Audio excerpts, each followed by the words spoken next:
Pemirsa, dan di segmen ini kita akan review bagaimana jalannya perdagangan di sepanjang hari ini. Dan kami masih mengundang Anda untuk bisa berpartisipasi secara aktif di telepon interaktif di 021392 dan juga ada WhatsApp interaktif kami di 0812 di 1398 di 3749 seperti yang tertera di layar televisi Anda. Saat ini kami sudah terhubung melalui Zoom bersama dengan Bapak Rio Rizaldi, founder dan CEO Galeri Saham. Kita akan langsung sapa saja. Pak Rio, selamat sore. Apa kabar, Pak?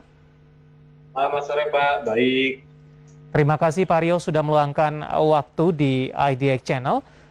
Hari ini indeks harga saham gabungan lebih dominan bergerak di zona hijau, Pak Rio. Meskipun penguatan yang terjadi ini belum mampu kembali untuk menembus ke level 6.700-an. Bagaimana Anda melihat penguatan yang terjadi di sepanjang perdagangan hari ini untuk indeks harga saham gabungan? Ya, jadi kalau kita lihat memang IHSG ini sedang menguji level all time high-nya ya, Pak. Ya. Jadi kalau kita lihat all time high IHSG itu kan di sekitar 6.690-an, jadi sekarang itu lagi di area-area all time high. Jadi memang sangat wajar ketika harga itu berada di all time high itu ada tekanan jual dulu, ada juga yang beli sehingga biasanya berkonsolidasi.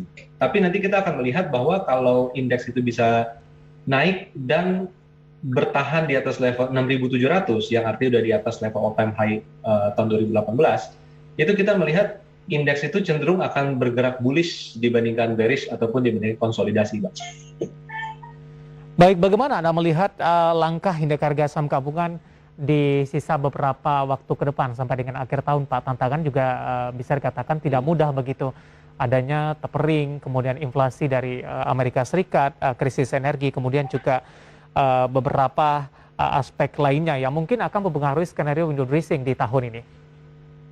Ya, jadi kalau kita lihat memang indeks masih akan cenderung berkonsolidasi hingga lebih clear bagaimana impact antara inflasi Amerika, tapering, dan lain sebagainya terhadap IHSG. Cuman kalau kita melihat secara pergerakan harga, maka kita melihat bahwa lebih banyak investor yang optimis daripada yang pesimis. Ini bisa dilihat bahwa indeks itu kalau terkoreksi itu udah tidak sampai ke level terendahnya. Jadi mungkin pemirsa bisa lihat bahwa indeks harga saham itu kalau di awal November itu terendah sempat di level 6.480-an. Kemarin sempat terkoreksi, tapi serendah-rendahnya udah di level 6.590-an, artinya itu kan sudah membuat higher low. Jadi memang masih tanda tanya besar mengenai tapering, inflasi Amerika, dan kebijakan yang akan mereka ambil. Tapi kalau melihat dari pergerakan IHSG sendiri, maka bisa disimpulkan bahwa yang optimis terhadap window dressing akhir tahun itu lebih besar daripada yang pesimis akibat dari sentimen di kebijakan ekonomi Amerika nantinya. Kurang lebih seperti itu, Pak. Baik, jangka pendek Pak Rio, kemana arah pergerakan indeks harga saham gabungan paling tidak sampai dengan akhir pekan ini? Kalau untuk akhir pekan kita melihat masih harus menguji 6.700 dulu, Pak. Jadi seperti itu akan menjadi level resisten sangat kuat 6.700. Tapi kalau nanti mungkin di minggu depan ya Pak, minggu depan mungkin kita akan melihat kalau 6.700 itu bisa dilampaui, kita melihat bahwa dalam seminggu 2 minggu ke depan arah IHSG itu ada di kisaran 6.850 sampai 6.950 lah Pak, mengarah ke 7.000 sebenarnya seperti itu. Baik, kalau tidak salah minggu depan merupakan minggu terakhir di November dan kita akan masuk ke Desember begitu. Dengan adanya peralihan ini dengan akhir tahun yang semakin dekat, apakah pola pergerakan indeks harga saham gabungan juga akan berubah? Nanti lebih cenderung akan mengalami penguatan sembari menunggu dari momentum window dressing, Pak Rio. Ya, jadi kalau kita melihat malah cenderung IHSG itu akan mengalami penguatan, Pak. Karena dari pergerakan, let's say dalam sebulan terakhir, bahkan dari sejak akhir September, maka kita melihat sebenarnya optimisme di pasar itu lebih tinggi daripada pesimis. Seperti itu, Pak.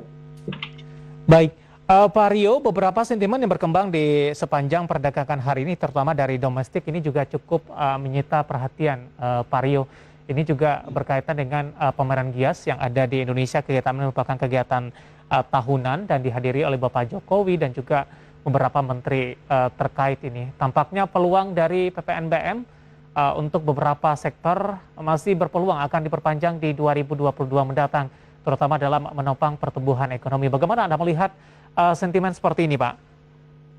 Ya, ini istilahnya bisa dibilang seperti stimulus ya bagi konsumsi dalam negeri juga. Jadi memang ini hal yang sangat tepat untuk dilakukan.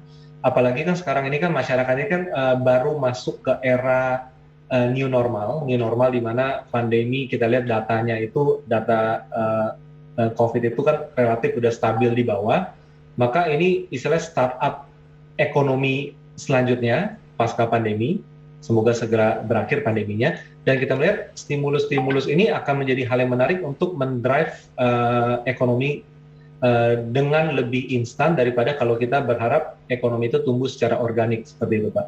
Nanti impact-nya adalah apa? Multiplier efeknya adalah ketika orang mulai belanja lagi, orang udah mulai lebih banyak membeli mobil lagi, maka kan ekonomi itu yang terkait dengan otomotif misalnya, ataupun barang-barang yang diberikan benefit PPNBM itu akan semakin banyak uang berputar di sekitar mereka, dan akhirnya ekonomi kita akan bisa berputar, dan harapannya apa? Bisa kembali bahkan lebih tinggi dibandingkan sebelum pandemi di tahun 2020 kemarin.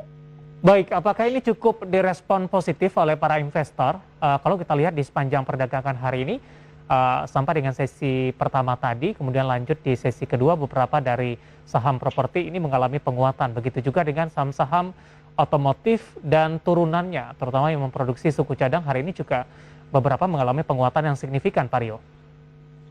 Ya, jadi kita melihat bahwa sebelum berita ini diluncurkan, sebelum berita ini dipublikasikan, memang kita melihat bahwa saham-saham sektor pertama otomotif, contoh dari Astra, lalu di properti seperti di BSDE, Powon, dan lain sebagainya, memang secara pergerakan itu sangat kuat berada di atas, dan hari ini juga mungkin bisa dibilang dalam seminggu terakhir ini juga cenderung bergerak naik.